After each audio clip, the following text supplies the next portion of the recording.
Assalamualaikum warahmatullahi wabarakatuh. Waalaikumsalam.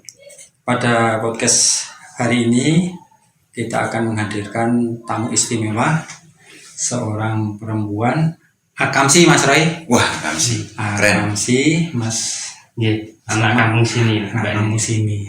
Sekarang berdomisili di Jogja. Untuk lebih mengenalnya, kami persilakan mungkin Mbak Nining.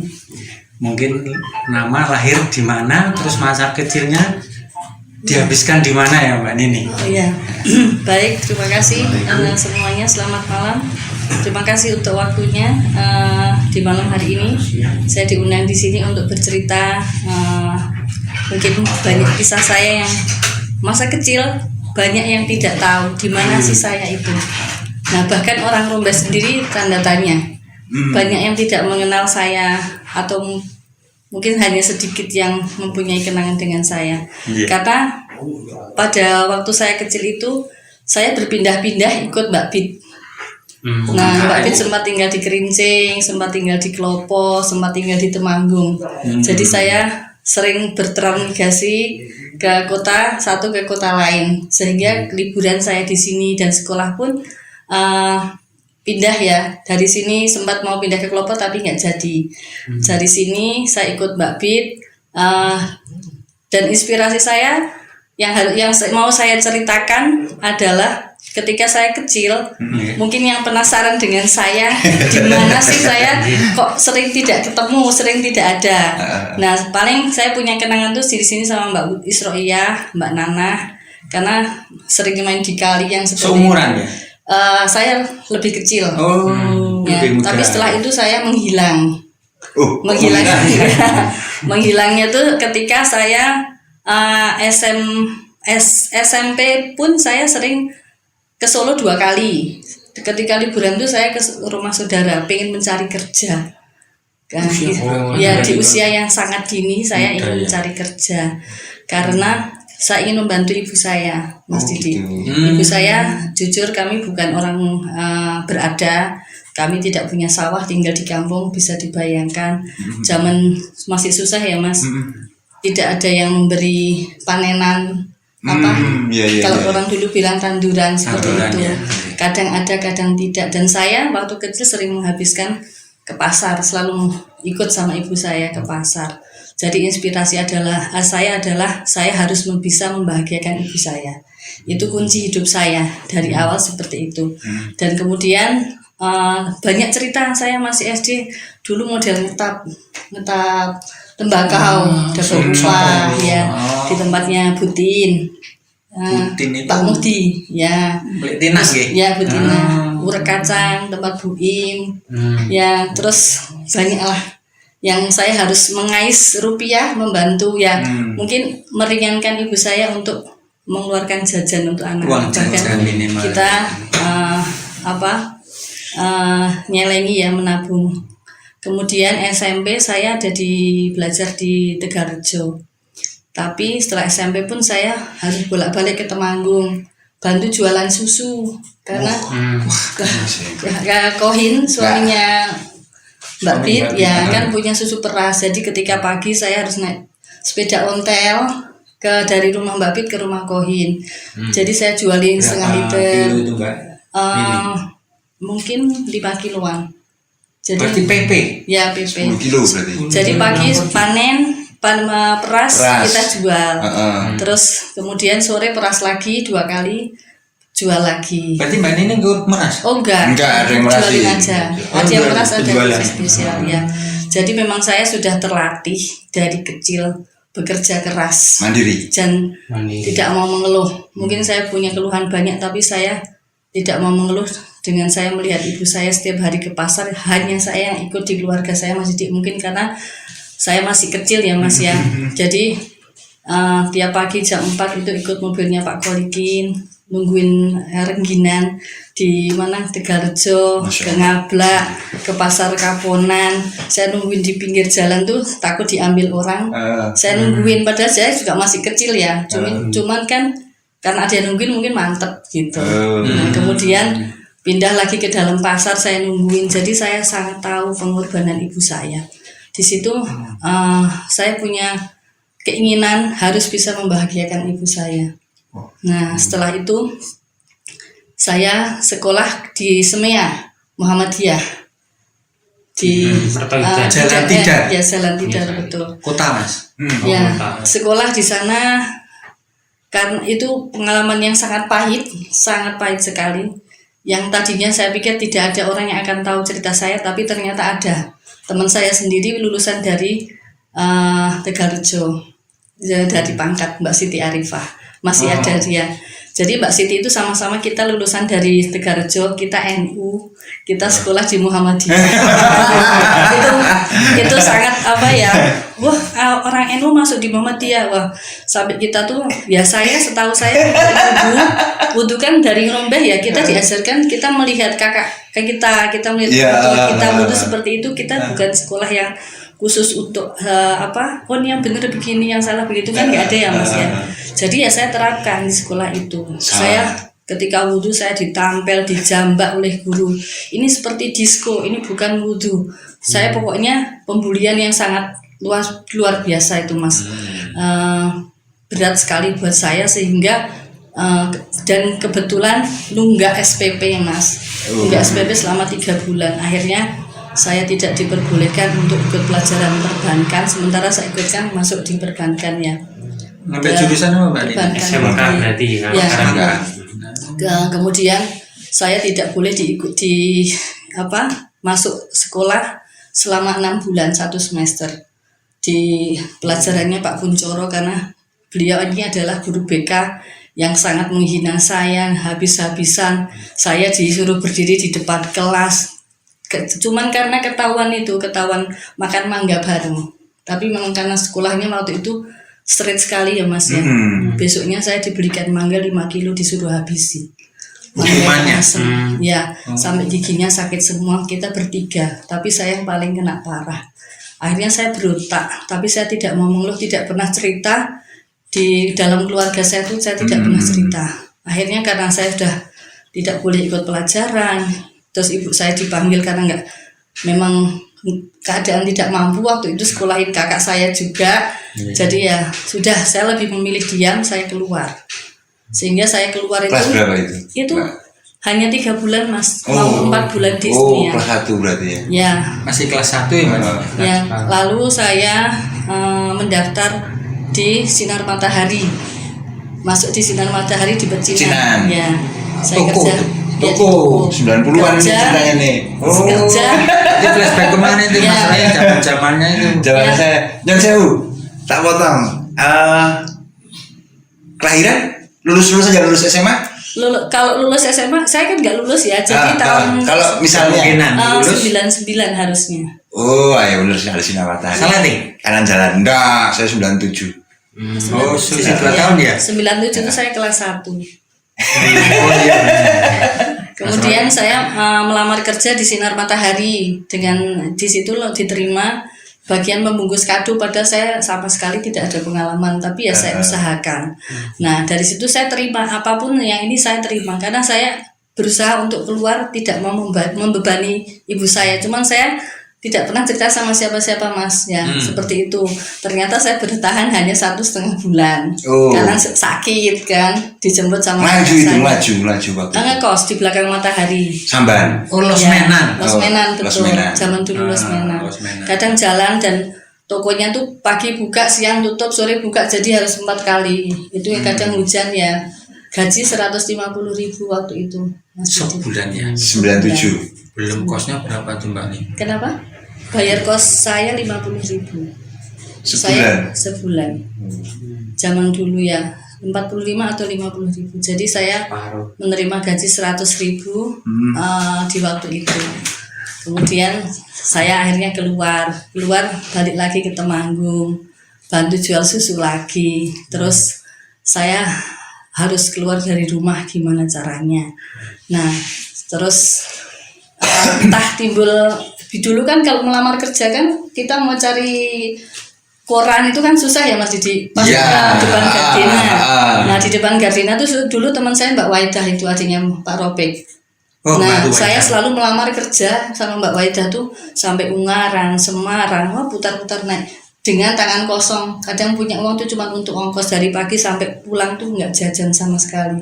Nanti sampai tuh di Garjo tuh sampai jam 4 sore baru lihat gorengan, kita beli gorengan 1 karena kita nggak punya uang.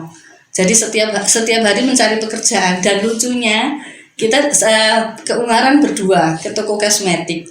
Saya melamar, saya diterima. Mbak Waidah nggak diterima. Saya balik sini ya saya bingung tuh Mas. Nek saya diterima kan mikir jauh ke kosnya di mana, belum kepikiran seperti itu. Ya. Jadi malah keterima itu seneng tapi malah bingung. Kasawe daerah. Kono ora keterima aku ora wae. Iya, biasanya harus berdua, satu terima, satu enggak. Kalau enggak kita enggak semua. Dan akhirnya saking sulitnya mencari pekerjaan, dengan saya sama Mbak Waidah tuh yang selevel lulusan SMP. Jadi kita membawa surat ijazah tuh dengan ijazah yang sama MTS gitu kan. Jadi ya kita keliling, ayo kalau diterima bareng gitu kan. Tapi ternyata nasib berkata lain, sehingga saya ya udah saya kumpulin uang lagi dari jualan susu. Kemudian saya lihat ada di koran itu kerja di Singapura, ini gajinya lumayan gitu kan. Singapura saya ikut agent. Itu pertama kali saya keluar dari rumah, dan itu tanpa pamit saya Mas Didi, sama keluarga semua saya sama keluarga. Alasannya nggak pamit dulu? Ya takut pasti pikiran. nggak diizin juga. Oh. Jadi saya sudah, tapi Mbak Mama yang tahu, karena wah ini kok pingin fotokopi yang foto pasti perlengkapan. Tapi Mbak Neni itu ke Singapura itu kan bahasanya kan beda ya. Iya. Panjenengan gimana itu? Nah, saya ikut agensi bareng sama adiknya sepupu saya Mbak Sanah yang dari Nabin. Nah, saya sudah gelunak-gelunik sama Mbak Sanah ini, ayo kita ikut agent, kita ke sana. Nah, masuklah dari Burahayu Magelang itu membuka agensi, kita berdua dibawa ke Jakarta, sehingga masuk di kursus dulu ya. Kursusin dulu. Nah, Mbak Sanah itu memang kan sudah berpengalaman, sehingga apa-apa diisi semua, mau baby sister oke, jompo oke, restoran oke, bisa cuci mobil oke. Sedangkan saya memilih ya, saya maunya di restoran aja. Saya kan nggak bisa ngomong nanti takut salah. Jadi Mbak Sanah terbang duluan, saya nggak punya temen Di Jakarta. Nah, di mes kan, di mes. Nah, ternyata ada tragedi juga di sini, pada mencari saya karena saya nggak pamitan kan Mas Didi. Saya dicari sama Mas Mus almarhum, sama Mas Gubron almarhum sampai Jakarta. Jadi mereka berdua ini mendatangin di mes itu sampai ketemu karena mencari Burahayu yang di Magelang. Datang tapi saya sudah terbang, jadi nggak ketemu. Nah, sehingga saya sudah terbang ke Singapura. Bagian saya adalah menyetir mobil piring. Nyetir piring itu di mana tuh, Mbak? Di restoran? Ya, di restoran Singapura. Nah, itu saya gaji 1.200.000 dijanjikan rupiah. Oh gitu. Tapi waktu dulu kan itu tinggi. Sudah besar sekali. Oh iya. Tahun 98 12 berarti bensin itu masih 550. Emas itu paling sekitar 12.000. Saya masih ingat emas itu seharga segitu. Tapi saya di sana 4 bulan, 5 bulan saya minta pulang. Karena kan kontrak itu bukan? Ya kontraknya 2 tahun harusnya. Tapi saya minta pulang, saya nggak betah gini. Kena penalti. Akhirnya mereka bicara sama agennya di Indonesia, 2 kali minta, 3 kali minta baru dikasih, sehingga 5 bulan itu saya dapat gaji hanya 1,5 bulan saja, yang 3,5 bulan itu udah potongan agensi. Nah, turun dari pesawat saya ditunggu, udah dimarah-marahin, saya kabur ceritanya sama agennya. Karena kalau enggak saya disuruh kerja lagi di tempat lain untuk menyelesaikan 2 tahun. Sisa kontraknya. Saya enggak mau. Jadi akhirnya saya kabur tuh. Jadi bingung kan, mau kabur, saya mau pulang, saya nggak berani. Karena kan kalau saya pulang belum berhasil, saya malu. Nah itu tekadnya. Saya harus pokoknya harus bisa. Saya keluar rumah, apapun yang terjadi, saya nggak boleh sambat. Nah itu prinsip saya seperti itu. Sehingga saya tuh siang hari jam 2 saya ingat sekali saya naik Gojek dari airport ke pelabuhan. Tiba-tiba muncullah Batam. Nah, kota pertama yang saya random ya, ini itu ya. Ya, kota yang sejarah pertama aja. yang saya datengin itu adalah Batam. Mungkin Mas Heri, Mas Apik, Mas Tini yang pernah saya berkunjung di tahun itu pasti akan tahu cerita ini jika melihat podcast ini ya. Nah, seperti itu. Jadi saya beli tiket ke Batam itu masih sekitar 80.000 Mas Didi. Nah saya kan nggak tahu, saya tanya ke Batam berapa jam ya? 1 hari gitu. 1 hari. Terus saya mundur lagi kan. Kalau 1 hari saya makan apa di kapal kan gitu. Karena memang belum pernah ya. Belum pesawat. Masih kapal. Karena Dari Jakarta. belum tahu internet, belum tahu. Jadi saya dari Jakarta naik ke pelabuhan.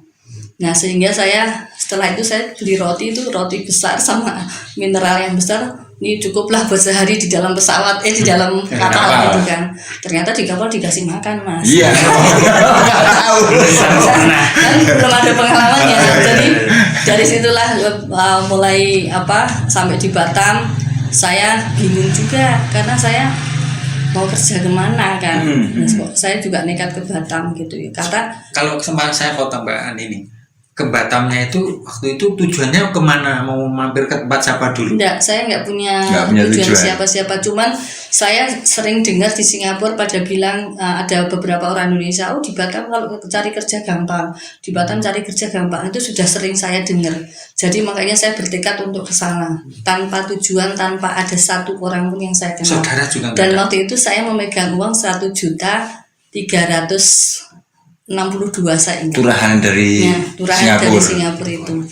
Kemudian landing di Batam, saya masih ingat sekali Mas Didi pakai celana merah, singlet terus jaket, pakai backpack aja, rambut saya masih pendek demi-mor karena kan nggak boleh rambut panjang ya dikerja di resto waktu itu ya. Saya jalan hujan jam 6 sore baru sampai. Saya didatengin mobil, takut kan saya perawan, ayo kemana? Ternyata taksi. Saya kan soalnya dewi mah. Terus semono gitu. Terus gitu kan masih takut, terus akhirnya Human trafficking. saya berhenti ke warung karena ada hujan juga, terus saya tanya, di Batam itu taksi Dek, enggak usah takut, enggak apa-apa, nanti mau tujuan kemana. Udah keadaan sudah malam, udah mulai jam 7:30, saya bingung. Saya makan roti, terus akhirnya saya ke kantor polisi, masih diminta tolong. Saya bilang, Pak, saya mau lamar kerja ke industri, ke PT lah, ke pabrik lah. Tolong cariin saya kosan dulu di mana untuk menginap. Nah, dibantu sama Bapak polisi, ditelepon. Saya ngekos itu waktu itu harga 600.000 kalau yang sudah ada kasur kecil. Kalau tidak ada kasur harga 300.000. Nah, terus hitung-hitung ini cukup enggak kan gitu ya, udah akhirnya minimal hitung 1 bulan ke depan ya. Ya kamarnya sangat kecil sekali, itu kamar mandi di luar yang model ruko gitu, dibuat kamar beberapa. Akhirnya saya tinggal di situ, lamar di pabrik, keterima, saya kerja 1 bulan. Setiap libur saya keliling naik Gojek 50.000 sehari. Pabrik apa ya Mbak Nining? Pabrik apa itu? Pabrik elektro. Saya persisnya perakitan ya? Kenapa? Perakitan elektro. Bukan HP perakitan. apa gitu enggak? Apa namanya? Spare part seperti Spare itu. part. Ya. Terus. Di daerah di Batam atau Batu Ampar, saya sedikit lupa Mas Didi ya. Kemudian sering round ya, setiap libur itu saya pengen tahu Batam itu kayak apa, kotanya seperti apa.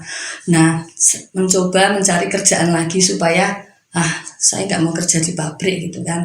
Nah, di pabrik sudah lumayan Mas gajinya waktu itu. Waktu itu berapa? Di sana hampir sama di Batam. Terus ya udah ya sekitar 900 1 juta, tapi kan nggak dipotong agent ya. Jadi oke lah kerja sendiri gitu. Akhirnya saya tuh ingat sekali ada di Nagoya, saya cari fotokopi masnya yang biasa ini Gojek itu udah 2 kali muter sama saya, Mas saya mau beli map dulu Mas, saya mau ngelamar kerja, cuman kan mau lihat-lihat dulu gitu kan. Saya mau coba-coba gitu Mas Didi. Nah tapi belum tak isi, masih cuma map aja, masih kosong. Apaan? Itu tuh buat ngelamar wadah itu Pak. Tahu lah. Tak kira jinjit ngerti. Tahu email soalnya. Belum ada itu HP belum ada. HP sudah ada tapi saya belum punya. Zaman Nokia Tiga satu tiga kosong. ya, pisang yang model pisang. Berarti udah 2000, udah 99 2000 itu udah. Berarti masalah sama Mbak Nining sangat frekuensi saja dong. Nah, satu generasi berarti kita. Iya. Sama dengan saya lah. 11-12. Harus nih. Nah kemudian saya lihat wartel kan kan zaman dulu memang lagi booming ya Mas. Yes. Nah, Oh iya. Jam-jaman kita makan di sana. Ada pakai koin loh Mbak. Iya masih koin mati baru ngomong mati. Kalau nggak pakai kartu. Kadang mereka kali gue pancingan Mas. Nah saya mau telepon siapa? Satu-satunya saya punya nomor tuh tempatnya Mbak Bit Temanggung. Oh. Saya ingin sekali telepon menanyakan keluarga saya tuh gimana tapi nggak berani. Saya di depan wartel itu mungkin ada 1 jaman Mas Didi. Antara mau masuk enggak ngasih kabar enggak karena juga sebenarnya udahlah enggaklah gitu. Iyalah gitu. Jadi kayak tanya jawab sendiri di dalam. Jadi ya angel kan ya. Akhirnya saya tuh diem di situ. Nah, di sini ini ternyata wartel, di sini hotel. Terus di sini tuh kalau di Batam kan ada outdoor untuk resto-resto itu pas di jam-jam itu tuh pas kosong. Jadi ada beberapa staff tuh dari kitchen tuh keluar di situ pada duduk merokok. Mungkin liatin saya, kok ini anak kayak kenapa ya gitu. Bingung sih enggak karena pakai map. Saya mungkin dikira mungkin galau ya. kerja. Akhirnya saya ingat namanya Mas Yanto dari Semarang. Beliau adalah chef yang banyak membantu saya waktu itu di Batam. Terus Mas Yanto tanya, Mbak mau lamar kerja? Saya bingung kan, emang di mana Mas itu? Ini di Horizontal ini ada lowongan. Nah di hotel itu ada lowongan, hotelnya nggak begitu besar Mas Didi. Terus lah saya bingung, saya nggak bisa jawab kan, sini. Kalau kamu mau ini lamar, nanti tak bilangin sama manajernya. Nah, saya bingung terus. Lah harus lulusan apa ya Mas? Oh biasanya sih kalau di sini ya tergantung. Kalau kamu cuma mau cuci piring ya lulusan. Kalau kamu punya skill masak ya bisa, nggak punya skill pun bisa jadi head cooker kan gitu. Nah akhirnya saya duduk di situ terus mau lamar nih masih kosong, lamaran gimana kan gitu kan.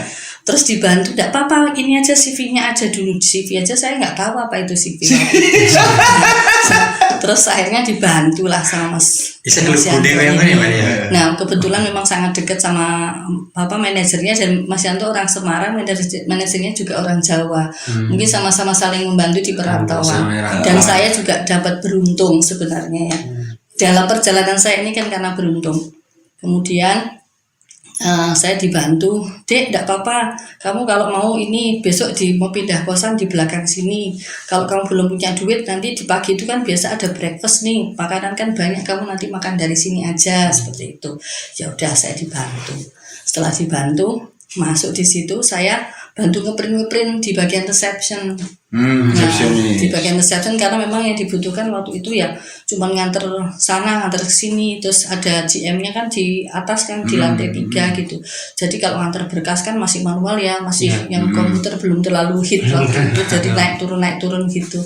Tapi saya senang kerja itu. Terus karena sering di reception, banyak orang luar ngobrol-ngobrol belajar nih, saya harus bisa gitu.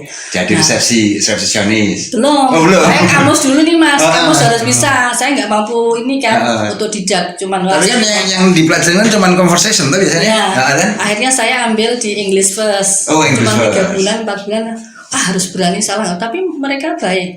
Terus bahasa Mandarin kan akhirnya juga banyak di situ ya. Saya akhirnya kerja di Horizontal Hotel di Nagoya sebagai reception selama 8 bulan. Ya poinnya adalah ya, kita jangan malu, kita itu orang miskin, orang apa. Kita harus semangat, kita punya tujuan yang bagus, pasti kita bisa. Dan akhirnya dari situ sudah 2 tahun saya sudah merasa bahwa saya sudah punya cukup nih uang. Pulanglah saya ke sini, pesawat masih satu-satunya Garuda. Di tahun 2001 tuh saya pulang. Nah, pulang pertama setelah 2 tahun, Mas, 2 tahun saya udah punya uang banyak. Ya, banyak ya. Zaman segitu saya udah punya uang 95 juta, Mas. Tahun berapa itu, Mbak? Tahun 99 2000. Rumah seharga di Magelang cuma 25 juta. Nah, 50 juta saya titipkan di Mbak Bit untuk ini ternak ayam dulu tuh. Nah terus sisanya duduk-duduk masih punya uang gitu kan ceritanya. Tapi ternyata karena saya tipe yang bekerja keras ya bosen. Benar. Sehingga saya pergi lagi di rumah tuh hanya bertahan 1 tahun atau maksimal 1,5 tahun. Seperti itu. Arah mana ini? Ke Makassar saya. Nah, Tapi titik baliknya tadi, titik baliknya ketika doyak-oyak karo agensi itu titik baliknya ke Batam ya. Ketika habis dari Batam langsung tung gitu, dia melejit ya. Iya. nah terus saya udahlah saya nggak mau lagi kerja di kasino, saya udah punya uang, saya mau pulang, saya udah merasa wah saya udah cukup gitu kan. Cuman ya namanya saya mungkin masih dini, memegang uang kan masih takut, masih nggak bisa kontrol ya cepat habis juga kan Mas Didi. Sehingga udah bosan di sini saya ke Makassar. Saya ke Makassar kerja di Falas. Nah, cari-cari Kalau Falas. itu tukar uang. Nah, ya kayak saham ya seperti saham. Ya. Saham. Terus saya sempat kerja di sana. Mas Salim pun juga sempat nyusul ke sana. Mau saya carikan kerja tapi ternyata Di Makassar. Oh, Salim Ya. pernah ke sana? Ya, pernah ikut saya, akhirnya tidak menemukan pekerjaan Mas Salim. Iya, orang sini Salim.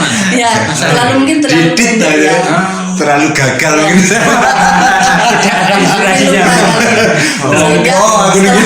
Tapi memang sama-sama kita tuh Mas Salim sama saya tuh memang waktu itu kan kita deket sekali nih Mas, sering curhat. Kayaknya sampai sekarang ya. Ya memang. Chemistry-nya kayaknya. Iya, ada. memang sering curhat apa semuanya tuh sering curhat sama saya. Waktu deket sama Mbak Ratna, mau ini semua tuh. Terus kemudian Mas Salim dari sana tuh loncat ke Sumba. Beliau loncat ke Sumba. Nah, saya dari Makassar 2 tahun. Di situ saya memperdalam juga, mulai pengen Inggrisnya diperdalam lagi. Terus kemudian saya tuh bos saya dari Medan sama orang England. Tapi ya jadi pas ada satu kali meeting dia tanya saya, kamu bisa bahasa Inggris? Ya bisa untuk conversation. Kenapa enggak di Jakarta aja ikut saya? Kenapa kamu taruh dia? Kan zaman segitu susah bahasa Inggris ya Mas. Ketika menemukan seseorang bahasa Inggris tuh wah kayak di rumahnya dia ya. Jadi ini loh, ini staff jadi staff saya gitu. Sehingga saya ada gunanya yang saya belajar di Batam selama beberapa bulan dan ambil sertifikat juga. Saya di Jakarta akhirnya ikut tetap masih di Falas ini, di Dolarindo, ya tukar uang nah dan saya dapat keberuntungan lagi, masih dapat bos yang baik, dikasih kepercayaan. Akhirnya saya ya lumayan lama ikut beliau ini sampai hingga beliau meninggal. Saya antarkan ke Australia juga. Nah dari Jakarta sudah saya kemana-mana masih Itu usia berapa itu? Ke Makassar itu usia berapa? Ke Makassar 2003. Berarti ya 2002, 2003. 2003 24-an, 24, 25 ya. Ya, kalau untuk usia saya lupa ya, tetapi kalau tanya tahunnya berapa saya ingat. Jadi tahun 2003 akhir, karena pas sempat ada Aceh atau apa ya, setelah Aceh itu, nah tsunami itu saya takut. Akhirnya saya pindah ke Jakarta itu, memang kebetulan bos saya minta pindah ke Jakarta. Akhirnya mau kerja di luar negeri nggak kamu, backup untuk ke luar negeri. Nah saya ditempatkan di Jepang 2 tahun dan nggak bisa bahasa Jepang. Tiap hari saya menangis 1 bulan di sana.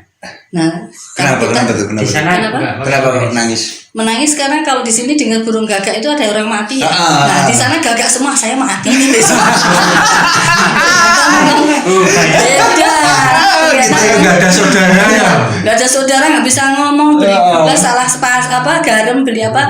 Akhirnya karena saya tidak bisa pulang, ya bos saya bilang tidak bisa, kamu belajar, saya tahu kamu bisa. Dan akhirnya ya sudah, saya di Jepang ini katakana, hiragana saya beli kamus, jadi saya harus bisa belajar lah saya. Jadi berarti sehingga 2 tahun ya udah pulang lagi. Saya ditawarin kerja di kedutaan, masih di kedutaan. Bisa bahasa apa aja, Mang. Zaman segitu masih susah bahasa ya, Mas. Sudah punya beberapa bahasa. Kamu jadi translator, wah kalau translator saya belum berani karena kan bahasa saya ya mungkin yang biasa saja. Kalau translator kan harus yang bahasa yang benar-benar digunakan kan detail, dan untuk offices kan beda.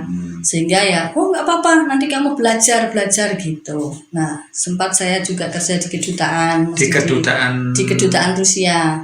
Yang bantu ya. Ya. Di Jepang, di kedutaan Rusia. Bukan di Jakarta. Ini sudah kembali ke Jakarta. Ya. Oh. Jadi ketika tsunami 2006 itu saya ada di Jepang. Lihat berita tsunami nggak ngerti, nggak bisa telepon keluarga, nggak bisa apa, itu sangat sedih sekali. Tapi pas pulang ke sini ternyata semua masih ada ya, puji Tuhan, alhamdulillah gitu kan. Terus dari situ saya bolak-balik kerja di Singapura, tapi bukan sebagai cuci piring lagi. Bukan, ya sudah level dari seperti itu. Jadi ya apa ya, di Jakarta pun juga mempunyai teman banyak yang baik. Sampai sekarang saya berteman sama teman-teman saya itu 25 tahun. Teman saya di Singapura. Jadi nggak, teman saya ada di mana-mana, Mas.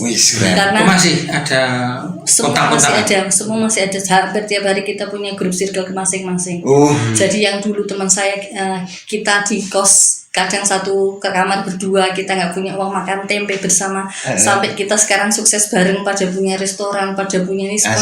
Kita senang ya, karena itulah gunanya berteman baik, bukan memetik 1, 2, 3 tahun, tapi setelah 20 tahun mereka jadi apa, kita tidak akan pernah tahu, Mas. Jadi itu. Jadi kalau saya keluar negeri itu, ketika saya sendiri gampang ya, Mas, ke Malaysia, teman ya, nginep tempat teman, Norwegia ada, Scotland ada gitu. Teman saya udah berpencar-pencar, jadi ada yang ya kerja, ada yang sudah punya suami di sana, seperti itu. Jadi kita dulu banyak kenangan pahit, tapi sekarang kita punya kenangan yang karena itu harus dilewatin, Mbak. Jadi kita sekarang seperti ini karena pengalaman pahit yang pas yang lalu kan ya. Jadi itu memang kita harus laluin. Kayak kita sekarang ada di posisi ini, jangan pernah menyesal di posisi yang lalu. Karena kalau kita nggak ada posisi yang lalu, kita nggak mungkin sampai sini kan gitu. Ya termasuk ambil limanya tuh, Mas Roy. Posisi Mbak Nining sekarang ini kan melalui proses yang berliku-liku. Keren. Ceritanya dibuatin ini ternyata harus berpikiran apa yang terjadi itulah yang terbaik. Yes. Dimana kita berbuat baik, kita akan menemukan orang baik. Itu kunci kalau kita suka melalang buana di mana-mana, seperti itu. Gitu ya, Mbak Nining. Ya, jadi kita harus yakin apa yang terjadi itu yang terbaik. Sudah, mau apapun itu di depan kita harus hadapi. Tapi sebentar, tak potong. Dari cerita beliau ini kan panjang tadi. Iya. Wah, jatuh bangunnya keren ya. Keren ya ceritanya. Keren. Luar biasa. Terus satu yang saya ambil itu keberuntungan. Ya. Mungkin 1/1000 kayak ceritanya ya. Beruntungnya seperti beliau ini. Aku pengen tahu amalan apa sih? mungkin ayah bundanya dulu, Mbak Nining mungkin menanam kebaikan kepada semua orang yang memuai anaknya. Bisa. Anak cucunya. Tapi kalau ada amalan-amalan mungkin bisa saya. Kalau Mas, kalau dari amalan itu saya orang bodoh, nggak tahu ngaji, ya kan, nggak bisa apa-apa. Belajar bahasa pun juga otodidak. Apa maksudnya bukan gitu, kayak misalnya sama orang tua seperti apa. Kadang aku punya temen ya, aku cerita sedikit ya. Punya teman suksesnya nganu, iki ning uripe mawut Pak, tapi sugih ra umum. Apa dekne kelopo iki dadi. Ketika aku main rumahnya dolan kan akrab saya. Dia ngopeni bapaknya sing udah stroke gitu. Karena kakaknya di luar negeri. Terus mulai ngopeni tetenanan dulu. Kan baby sister gitu kan. Segala macam. Wah. Iki kuncine iki berarti. Kuncine iki kan kayak gitu. Ngopeni wong tua gitu kan. Mbok ya kebuka apa gimana ya? Keberuntungan pasti ada. Mungkin ya. Sebenarnya memang betul Mas, kunci itu adalah ketika kita mempunyai niat baik untuk orang tua. Saya juga sempat lihat di podcast sebelumnya Mas Salim, dia sangat antusias juga untuk orang tua. Begitu juga saya, karena kita waktu itu sama-sama tujuan kita adalah kerja cari uang, bukan untuk diri sendiri loh Mas Didi, karena memang zaman sangat susah ya waktu itu ya. Jadi saya kalau nggak sukses saya nggak mau pulang gitu, karena saya tekadnya ya, tujuannya saya cuma mau membahagiakan orang tua, karena saya selalu melihat ibu saya ke pasar seperti itu, kemudian janda tuh Mas Didi membesarkan anak-anak perempuan itu nggak gampang. Saya sudah melihat sendiri seperti apa. Jadi ya sangat berat. Beliau ini yang luar biasa, ibu saya bisa mendidik kami semua. Sampai sekarang juga kami rukun semuanya, bisa kompak di dalam keluarga itu juga karena berkat ibu saya, doa ibu saya juga, pasti sama bapak saya. Ya mungkin memang dalam keberuntungan itu tidak bisa memilih ya Mas ya. Ya betul. Ya itu karena mungkin ya doa orang tua sudah pasti. Kedua juga kita niatnya apa. Nah, kalau kita mungkin niatnya jelek juga pasti Tuhan tidak ngasih tahu. Tapi kalau kita niatnya mungkin baik, walaupun tanpa kita sengaja, kalau kita baik ya pasti dikasih jalan seperti itu. Jadi ya itulah. Kalau Mbak Nining itu berapa bersaudara tuh? 7. 7 yang satu, yang pertama. Yang pertama Mbak Bit yang Temanggung, terus almarhum Mas Mus, Mbak Fatim, kemudian Mbak Mina, Mbak Fatim yang di sana.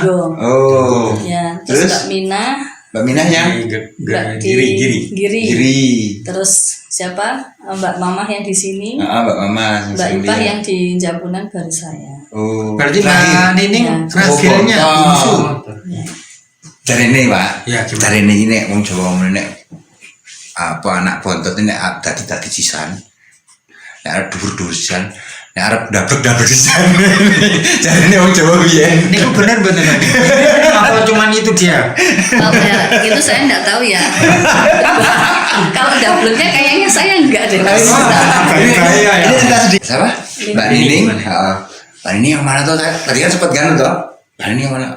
Aku udah mulai bleret, wah iki koncone mbok kuwi mesti koncone mami iki. Saya gitu ngasih tahu kan fotonya. Bukan. Yes yo, mani. Kan Mbak Bit ya, yang di Temanggung ya. Itu kan temen hopingi mami saya. Iya, saya tahu. Kalau Mbak Bit juga punya keberuntungan sendiri, punya suami yang kaya raya. Dan dari awal, dari muda sudah mentas ya, sudah langsung naik gitu. Saya kan masih harus bertati-tati dulu. Tapi dengan bertati-tatinya saya syukurin, saya bersyukur karena banyak pengalaman. Dari situ saya banyak punya teman. Jadi di Makassar saya punya teman banyak, di Jakarta banyak, bahkan di mana-mana. Akhirnya kan kita mengambil hikmahnya itu setelah kita sadar, setelah bertahun-tahun gitu kan, setelah kita pisah, ada rasa kangen, ketemu lagi. Kadang pas kita nggak punya job, teman bantu gitu kan ya. Itulah gunanya kita berteman kan. Tapi memang memetik hasilnya kita berteman yang menjadi bukan hanya teman saja tapi menjadi sahabat, itu yang luar biasa.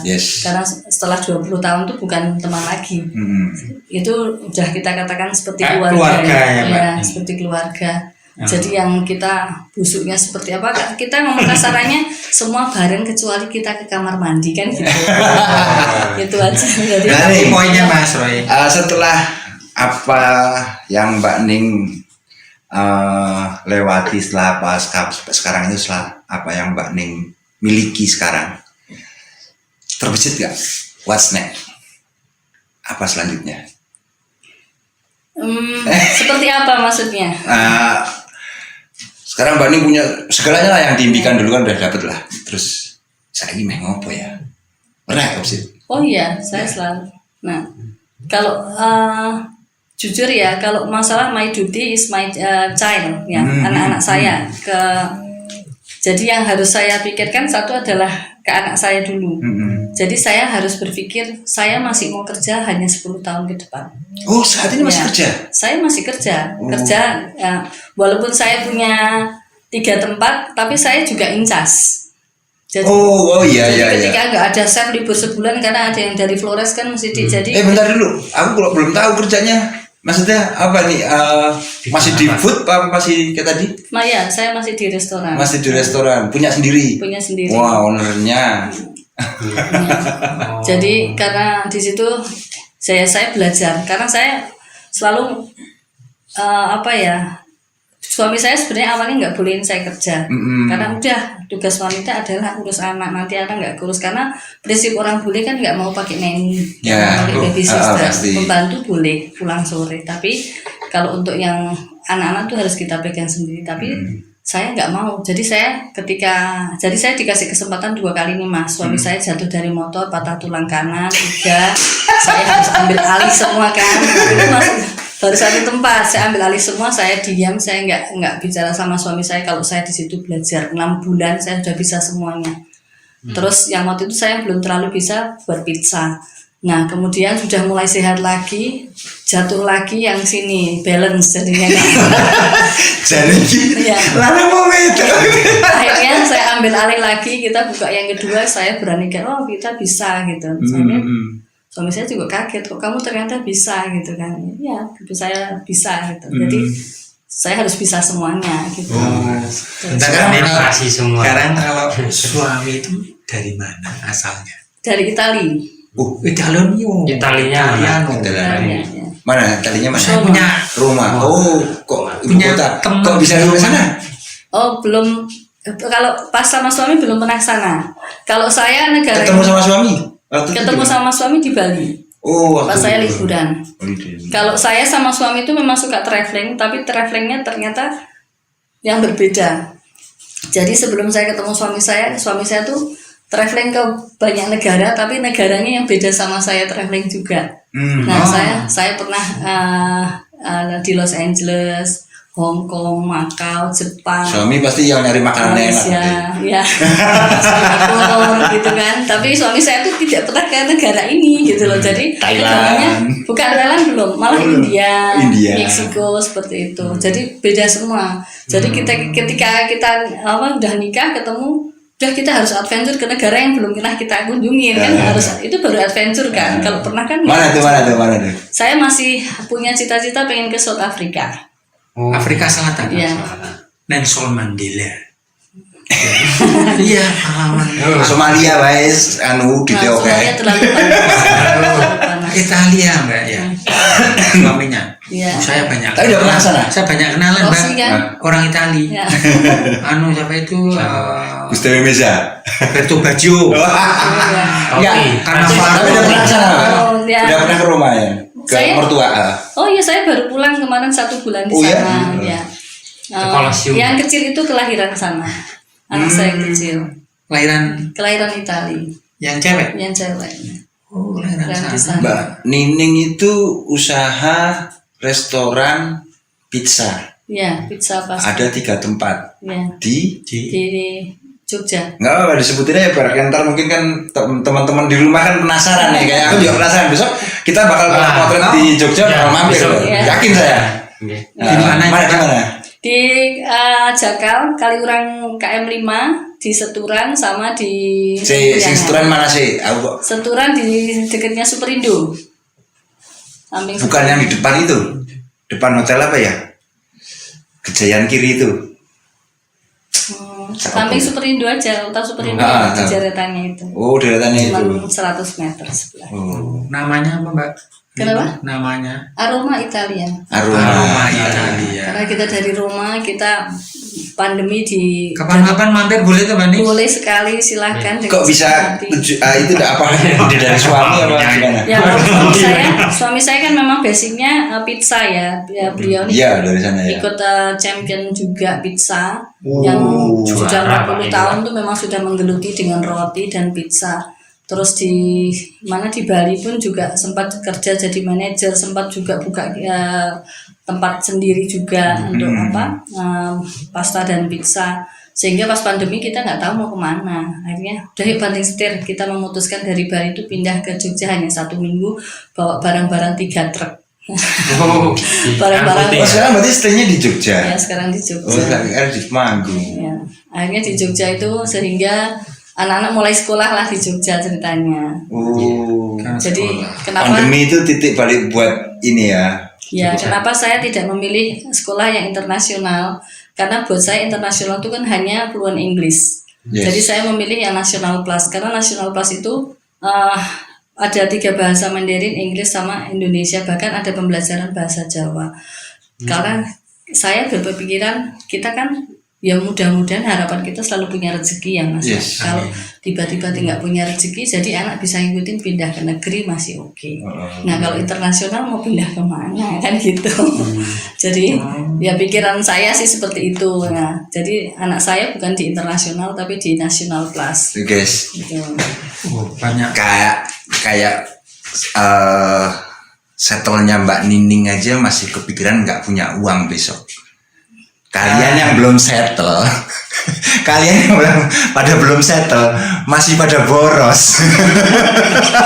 Terus diambil temanya struggle-nya Mbak Nining ini, Luar biasa. pekerja kerasnya ini loh. Enggak, ketika nonton ketika dengar ceritanya Mbak Nining, kalian pada malu ya, dari laki-laki.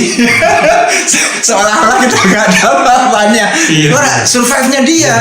Mungkin ada pengalaman lucu atau mungkin yang Mesti lucu semua. lucu atau yang kebudayaan. yang nggak lucu ki sing Oke. menyedihkan sing kepiye Mbak Ning? Yang Kalau- lucu dulu. Yang Yang lucu lucu dulu. pasti. Kalau menyedihkan saya nggak ini sih. Saya Nggak orang reken ya? baper. Nggak direken. Banyak yang saya gini kan. Ah. Ngapain harus pikirin? Kalau Ah, lucu bener. itu saya di Jepang. Jepang tuh lucu sekali. Apa itu? Yang kejadian saya burung Gagak. gagak semua mati nih saya besok gitu. Terus bahasa nggak bisa Mas Didi. Saya kemana-mana diantar jemput sama ada mobil, ada bus office gitu kan, jadi antar jemput. Terus saya tuh kalau siang tuh kan kadang bisa keluar, kadang bisa nggak ketika jam istirahat. Jadi saya mau titip sama orang Jepang. Boleh saya tolong belikan makanan, saya bilang gitu kan. Saya pakai Inggris pertamanya. Saya dikatain saya nggak bisa Inggris, padahal saya ngomong Inggris coba. Terus bilang kayaknya Inggris kan tidak bisa bahasa mati di huruf mati di belakang. Nggak bisa. Kayak oh my god, do help me kan. Gitu, kan. Terus saya bilang aduh, you not speaking English you. Bahasa Inggris kan sudah beda sekali ya. Kono sulit buri Mbak. Iya. Iya. Inggris dari Inggris itu karena tidak bisa huruf mati di belakang. Akhirnya kan saya menerka-nerka. Kalau saya pakai bahasanya mereka kan saya bodoh. Saya nggak mau kan. Saya nggak mau gitu loh. Mendingan akhirnya saya memutuskan untuk belajar bahasa Jepang itu. Dan siang hari itu saya udah lapar sekali. Udahlah, saya minta tolong ichi sandwich ya. Dejobu, oke katanya.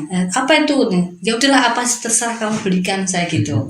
Nah kembali ke sini bilang dia bilang aku tuh sandoichi gitu.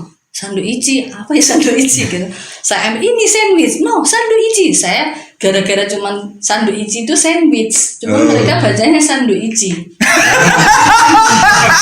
Sandwich kan sandoichi itu udah.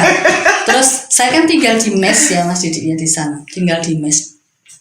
Dan di mana mes itu di sini ada supermarket, di sini mes saya. Di situ ada supermarket yang kalau mau ke sana itu kita tuh jalan pakai jalan raya tuh sudah sampai. Tapi di Jepang itu punya peraturan-peraturan sendiri yang punya rule yang kita tidak bisa ini kan. Jadi harus lewat terowongan. Sementara terowongan itu bukan hanya ke sana, ada yang ke sana, ada yang ke sana. Jadi kayak jumbul penet Mas Didi. Saya tuh jalan situ, lah ini tuh perasaan saya tuh ke sana, tapi ternyata saya itu lah kok supermarketnya di sana gitu. Itu berkali-kali kayak gitu menemukan jalan susah. Akhirnya saya kan di sana banyak naik sepeda ya Mas ya. Naik sepeda itu di mall itu saya siang-siang saya mau beli makan. Wah, jamnya telat nih. Kalau saya telat dimarahin. Sebenarnya orang Jepang tuh baik-baik. Ketika kita berbuat salah, kita sudah say sorry, sudah minta maaf itu sudah dimaafkan gitu. Asal sudah mengakuin kesalahannya. Saya telat nih, wah, akhirnya Mas dengan ketelakatan saya itu takut dimarahin.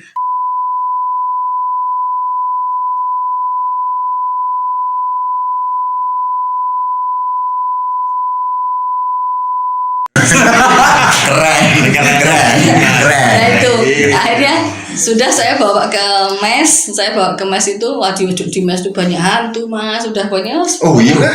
Iya di Jepang tuh memang banyak sekali hantunya. Berarti film-film Iya, saya konju- mandi ditapuk pantatnya. Aduh apa pokoknya semuanya. Juan orang itu Iya, ada iya, berarti? memang ada. Apa wi Mas? Iya. Ceritain dong dikit dong. Iya. Iya, di sana memang ada. Sampai akhirnya ya udahlah, saya di sini mau berantem sama siapa, mau pulang nggak bisa apa, bilang hantu udah saya ini gitu kan. Akhirnya dari situ saya jadi pemberani.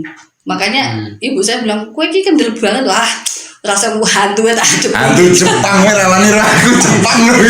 akhirnya jadi berani ya karena sebenarnya karena keadaan terpaksa. Terus tadi Akhirnya saya kalau mau ke bukan Lawson apa sih, saya lupa namanya ya.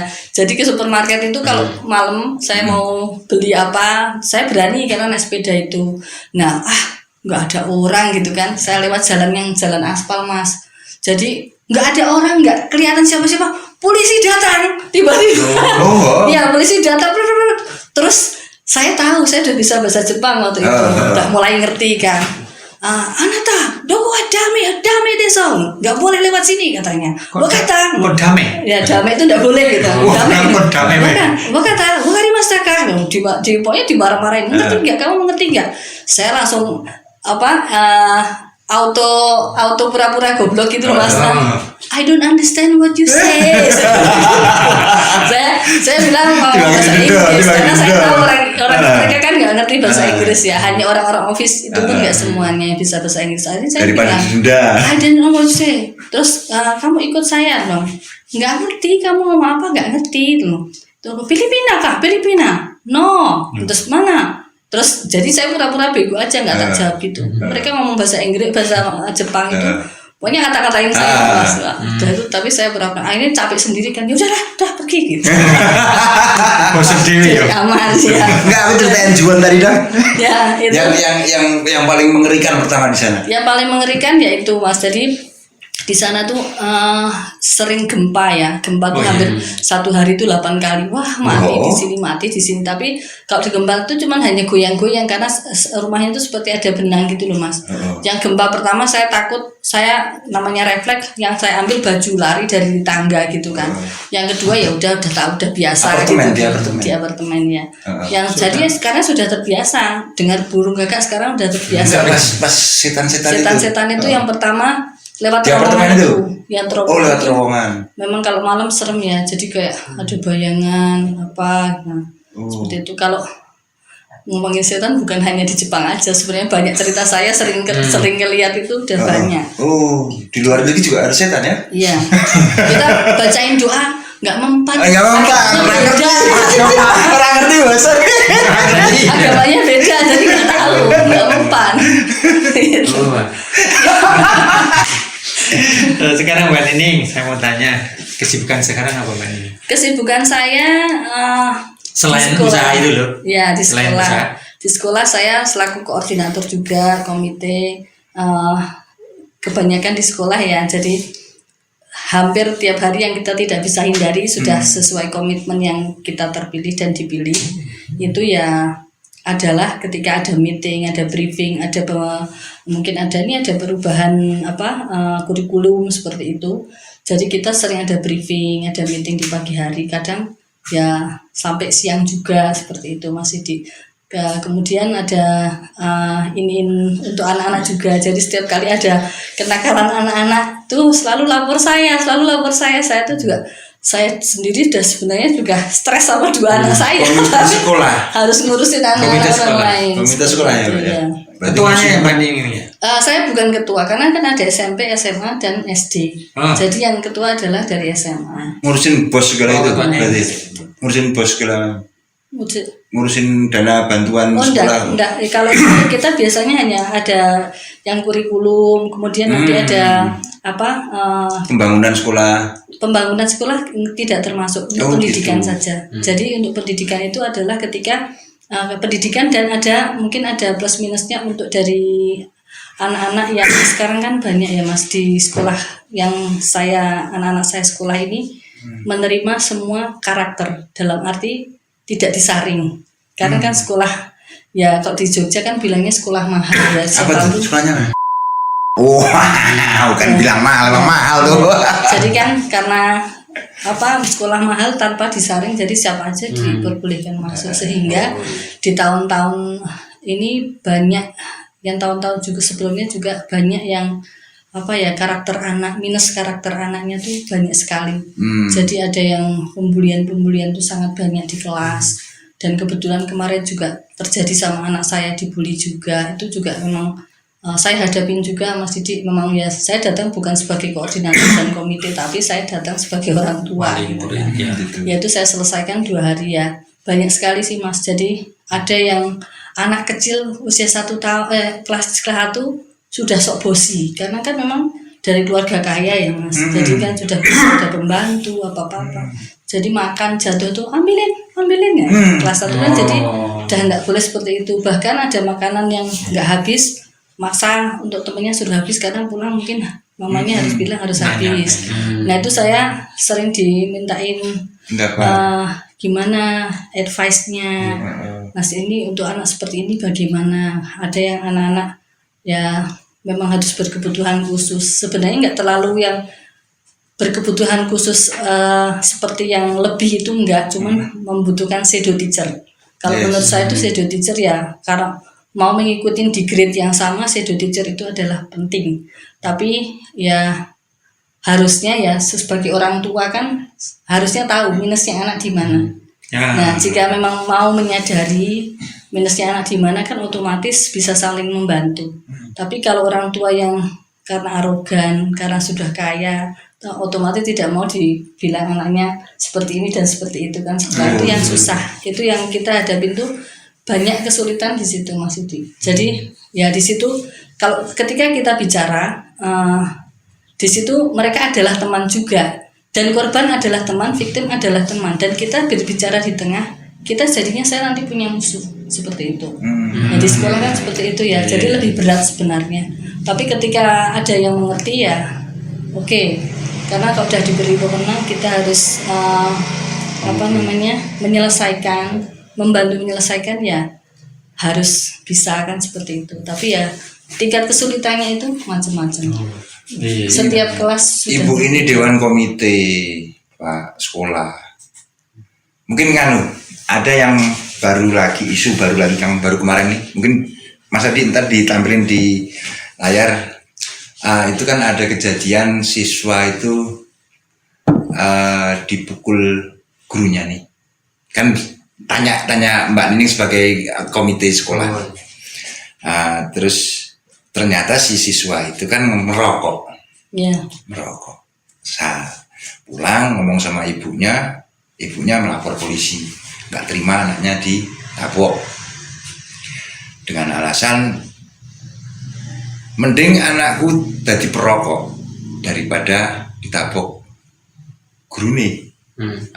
Menurut apa nih Mbak Nining jadi yang apa nih fenomena kayak gini nih menurut Mbak Nining jadi dewan komite itu api-api itu Mbak pendidikan di Indonesia ini, maksudnya dalam arti pengajaran gurunya kah ataukah siswanya kah, kan begitu kalau zamannya Dewi Bian ambien Dewi nakal tabok gurune bali lapor wong tuane malah tabok meneh wong tuane nakal tambah ya hukumannya kan gitu kan ya.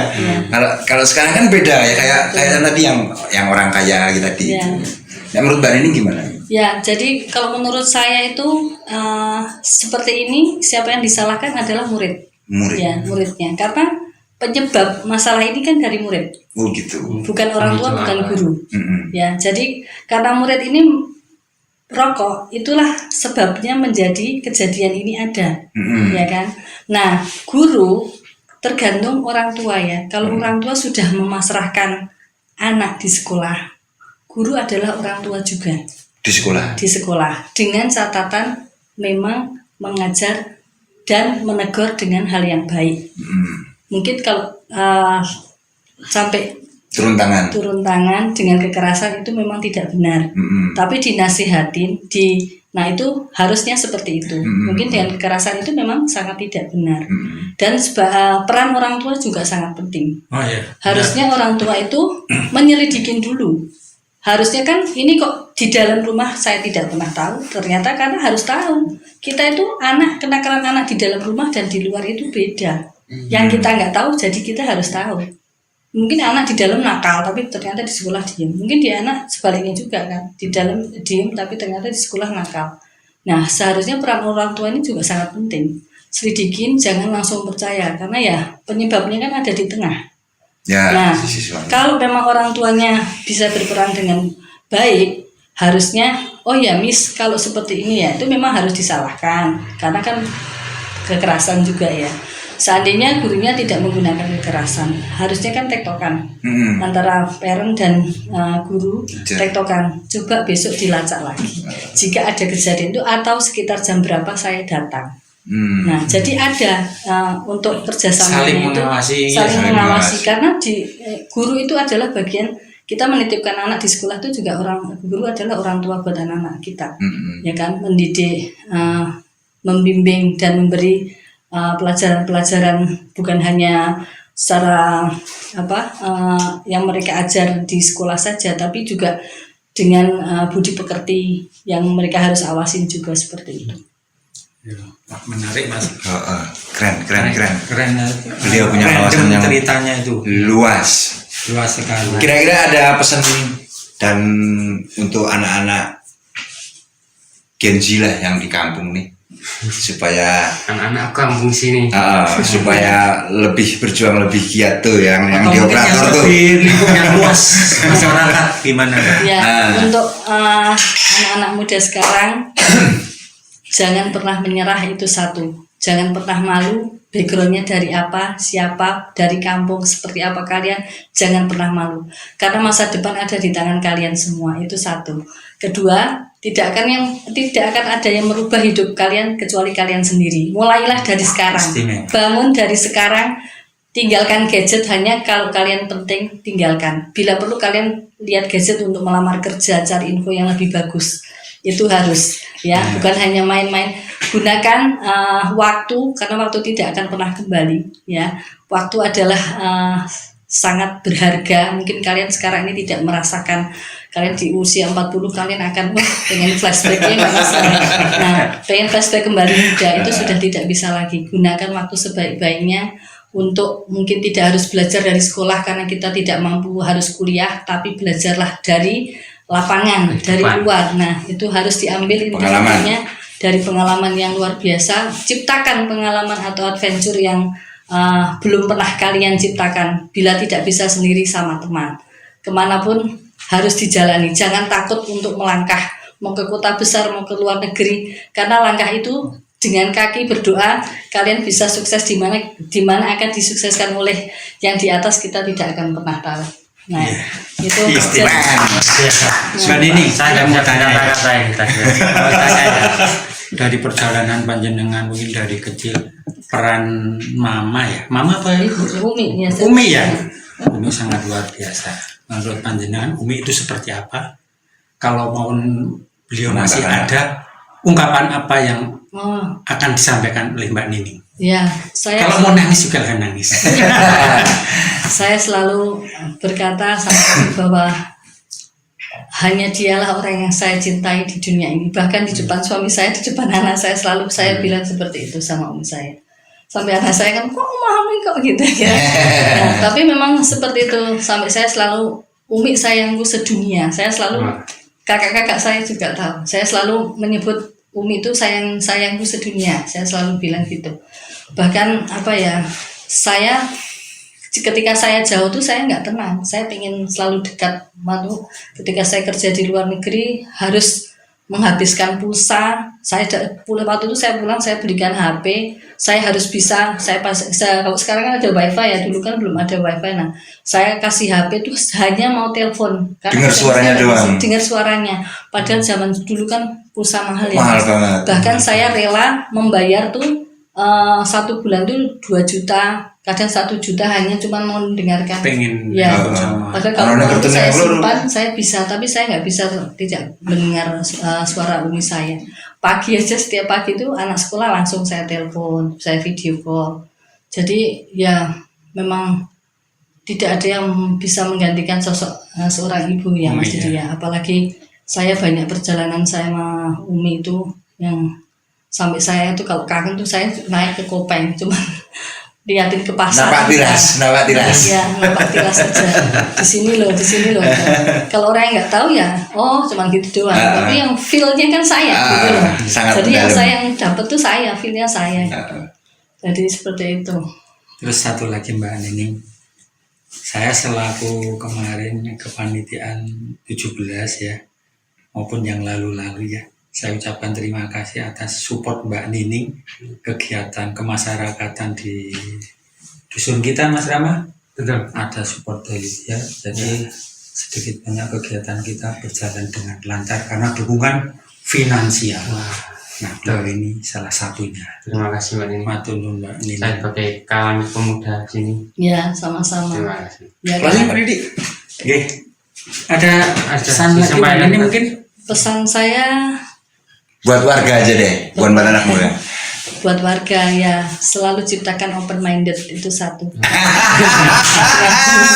minded dan selalu Out of the box.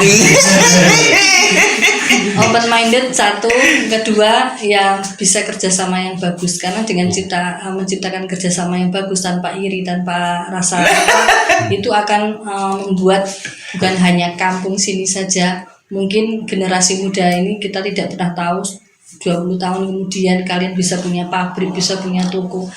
Selalu Optimis. Optimis untuk bisa berkembang dan open minded, karena teman-teman kalau kita bisa berteman, bisa menjadi satu, baik sama satu sama lain, 20 tahun kemudian kalian akan menemukan hasil yang baik untuk kerjasama yang baik, bahkan yang masih di bawah akan dijunjung, karena persahabatan lebih dari 20 tahun itu sangat berbeda. Jadi open minded, harus berbuat baik di mana saja. Anti mainstream ini Pak. Wah, istimewa. Tamu kita malam ini. Luar biasa. Saya malam hari ini luar biasa cerita. Tapi sekarang jangan dulu. Terus struggle-nya. Kalau saya mau cerita sekarang, desa kita ini udah agak gimana? Sekarang udah dipimpin anak-anak muda, Pak RT. Ini Pak RT sekarang. Ini Pak RW. Enggak.